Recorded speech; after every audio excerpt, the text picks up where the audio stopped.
Alright, magandang araw po sa inyong lahat mga kababayan. Batang Maynila to, pag-usapan natin. Ito pong inilabas ng social weather stations. So ito pong kanilang resulta ng survey ay kakaiba. Sapagkat ang ginawa po nila, pinagsama-sama nila yung nakuha nilang resulta simula December 2024 hanggang April 2025. So parang kinuha nila yung average. So from December 2024, January 2025, February, March hanggang April, ito po ang kinalabasan, ito po ang resulta ng kanilang voter preference for senators para po sa 2025 elections. So maganda to mga kababayan kasi ito yung sa loob ng 1, 2, 3, 4, sa loob ng 5 buwan, ito pong mga pangalan na ito ang mga nanguna po dyan po sa kanilang senatorial preference survey. At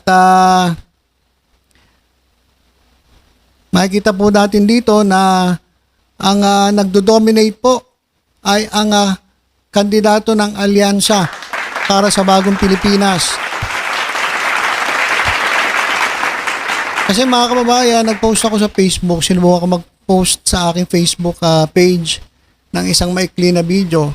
Ang sabi ko doon, kung mahal po natin ang ating bansa, ay hindi po natin iboboto ang mga kandidato na kasamahan ni Kibuloy. Walang hiya mga kababayan, tinadtad ako ng bashing . Grabe talaga mga kababayan pagdating po sa Facebook, grabe po ang pagka-toxic. Ang dami po dong mga DD shit na talagang galit na galit. Sabi nila, hindi, iboboto namin si Duterte. Kasi ang sabi ko doon, mga kababayan, kung mahal po natin ang ating bansa, hindi po natin iboboto yung mga kaibigan o mga kasama ni Kibuloy. Bakit? Kasi ang inuuna nila, puro pansarili. Inuuna nila ay yung kapakanan ni Sara Duterte. Inuuna nila yung kapakanan ng kanilang partido. Sinabi ko nga doon na nawala na po ata ang diwa ng eleksyon na kung saan, kaya po sila tumatakbo ay para po maglingkod sa ating mga kababayan. Nawala na po yun . Di ba? Ang sinasabi nila palagi ay gagawin namin ito, straight vote, straight nyo kami para mailigtas namin si Sara Duterte sa impeachment. Para itong si Tatay Digong ay maibalik natin galing The Hague, pabalikin natin sa Pilipinas. O para ma-dominate namin ng Senado. Magsasama-sama kami. At siguro binabalak din nila na talagang pabagsakin ng gobyerno at kontrahin ang mga proyekto ng gobyerno. Kaya sinabi ko na wag natin silang iboto. Grabe mga kababayan ang inabot na bashing ko doon. Matitindi talaga itong mga DD shit na ito. At ang lalakas ng loob nila magsalita na sila ang mananalo. Marami ang nagmamahal daw kay Duterte, marami daw nagmamahal kay Sara Duterte, marami pa rin daw ang boboto dito sa mga miyembro ng PADAPA. Ito, sampal sa mukha nyo ito. Isa-isahin natin. Puro kasi kayo yabang din. Kayo mga DDS kayo. Akala nyo, talagang marami kayo. Tingnan ninyo. Ito ang kinalabasan ng resulta. December 2024 hanggang April 2025. Tingnan ninyo isa-isa. Ayan mga kababayan. Kung titingnan ko rito, ang pumapasok lang sa PADAPA senators mga kababayan ay si Bongo at etong si De La Rosa. Dalawa lang. Sabi nyo, malakas kayo. Ay habang yung mga mambash dun sa akin po sa Facebook. Pero tingnan ninyo, dalawa lang ang pumapasok sa inyo. Tapos dito sa alyansa, ilan ba sa alyansa pumapasok? 1, 2, 3, 4, 5, 6, 7, 8, 8, 9. Siyam ang pumapasok naman sa alyansa. Di ba? Si Ben Tulfo, pumasok din. Teka, ilan ba ito? 1, 2, 3, 4, 5, 6, 7, 8, 9, 10, 11, 12. So, kung 12 ito, tama. Siyam ang sa alyansa. Pumasok si Ben Tulfo na isang independent at 2 PADAPA. So yan po yung resulta ng survey ng SWS from December hanggang April. Ngayon, sino yung humahabol? Pang-13, si Willie Revillame. Pang-14, si Amy Duterte. Ay, Duterte na ba to? Sabi kasi ng iba, Amy Duterte na raw to eh. Hindi na raw ito Amy Marcos eh. So pang-14, etong si Amy Marcos. Pang-15, si Bam Aquino. Pang-16, si Kiko Pangilinan. At sunod-sunod na po, pang-17, si Depektibo. Akala ko ba malakas kayo? Akala ko ba malakas etong padapa? Bakit dalawa lang? Tapos yung sumunod na kakampi ninyo, pang-17 na. Yan ba malakas? Malakas lang kayo, mang-asar talaga. Pero, pagdating po sa preference ng mga botante, dalawa lang ang siniwerte nga pumasok. Pero ito, yung sumunod, pang-17 na. Tapos sino pa pumasok sa padapa? Pang-18, Abalos. Si Abalos, no? Bakit ka hindi pumapasok si Abalos? Marami naman ako nakikitang gusto si Abalos eh. Di ba? Ito pong kandidato ng alyansa, si Benhur Abalos, hindi po pumapasok sa top 12. No, bakit kaya? Comment nyo nga mga kababayan, bakit kaya? Ano kaya ang kulang kay Benhur Abalos? Bakit hindi siya pumapasok? 13, 14, 15, 16, 17, 18 si Abalos, 19 si Honasan. Ito si Honasan, 19. Inendorso din to ni Robin Padilla. so wala ring epekto. Kaya nga pagkaka-endorso ni Robin Padilla kasi magpapa-endorso kayo, ba't kay Robin Padilla pa? Dapat magpapa-endorso kayo doon sa mga personalidad na may hatak. May hatak si Robin pero ang hatak niya pababa. Kaya tingnan ninyo. Yung imbis na umangat kayo pababa. Padapa. Number 19 si Honasan. Tama ba? 13, 14, 15, 16, 17, 18, 19 si Honasan. Si Marcoleta pang-20. Akala ko ba malakas ka? Number 1 daw to doon sa yung survey nung ibang yung grupo ata ng KOJC yung nagpa-survey. Number 1 daw ito eh. Pero dito sa totoong buhay, mga kababayan, sa totoong survey, sa lehitimong survey, mga kababayan, number 20, etong si Marcoleta. 21, Tolentino. Ito yung yung dalawa sa kandidato ng alyansa na hindi pumapasok. Si Tolentino at si Benhur Abalos.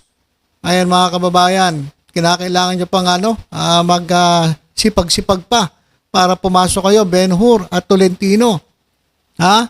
Number 1, 2, 3, 4, 5, 6, 7, 8, 20, 21, 22, Kernel Bosita. 22. Guys, alam niyo kung meron man dito sa number dito sa 12, mas gusto ko pang ipasok nyo si Kernel Bosita. Sa totoo lang mga kababayan, mas may maaasahan pa tayo kay Kernel Bosita. Ay, walang bayad to mga kababayan. Baka sabihin niyo, binabayaran tayo. Hindi. Sa tingin ko, mas may silbi si Kernel Bosita na maipasok natin sa top 12 kaysa sa iba na nandyan.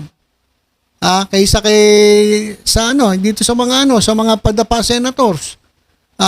Si Bato de la Rosa, naku po, Diyos ko. Kung ako kay sa inyo mga kababayan, dun sa bumoto rito sa SWS, ipalit nyo si Bosita kay De La Rosa.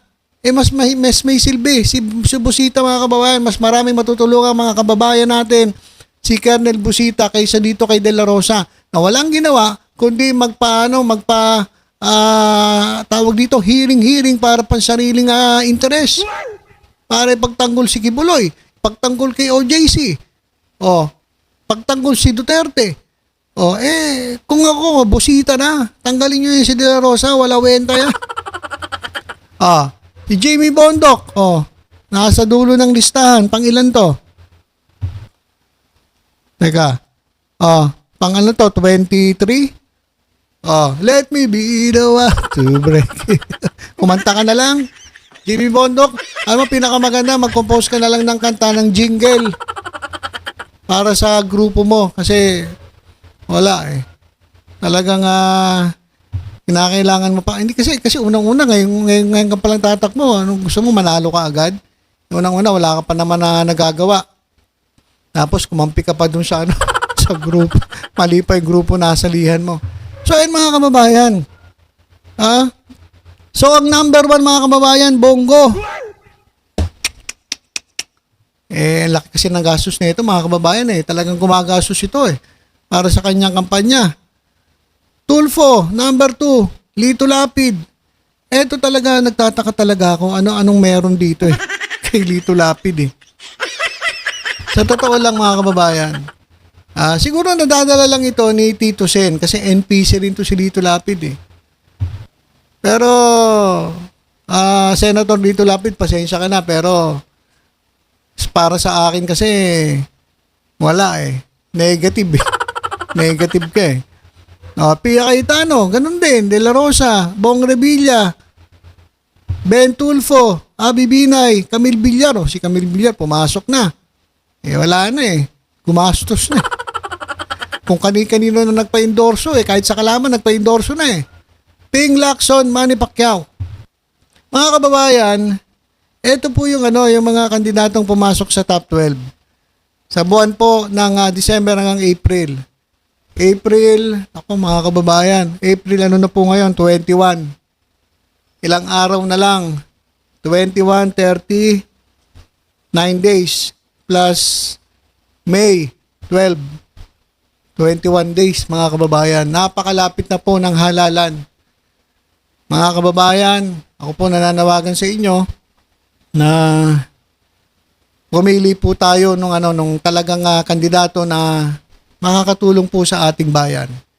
Makakatulong po sa ating mga kababayan na nangangailangan po ng trabaho. Makakatulong po na maitaas ang mga sweldo ng ating mga manggagawa. Makakatulong po magagawa ng batas para maipababa ang mga presyo ng mga bilihin. At syempre, yung mga kandidato na hindi tumatakbo para kumontra. Piliin po natin ay yung mga kandidato na talagang kaya tumatakbo para makatulong dito sa gobyerno. Hindi po para sirain ang gobyerno. Hindi po para magsama-sama sila para ipagtanggol ang kasamaan at kalabanin ang kabutihan. Mga kababayan naman, mag-isip-isip naman po tayo.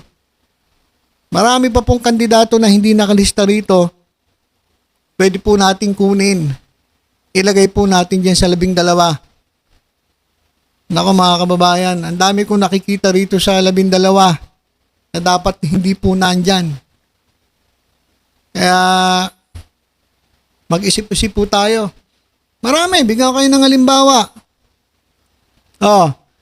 Halimbawa lang Bam Aquino. Nakapagbigay po ng libreng tuition fee para po sa mga koleyo.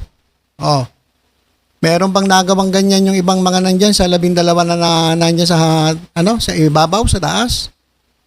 Tignan ninyo. Marami pa, mga kababayan, marami pa. Basta maglalabas ako ng aking listahan siguro bago magtapos itong buwan ng Abril.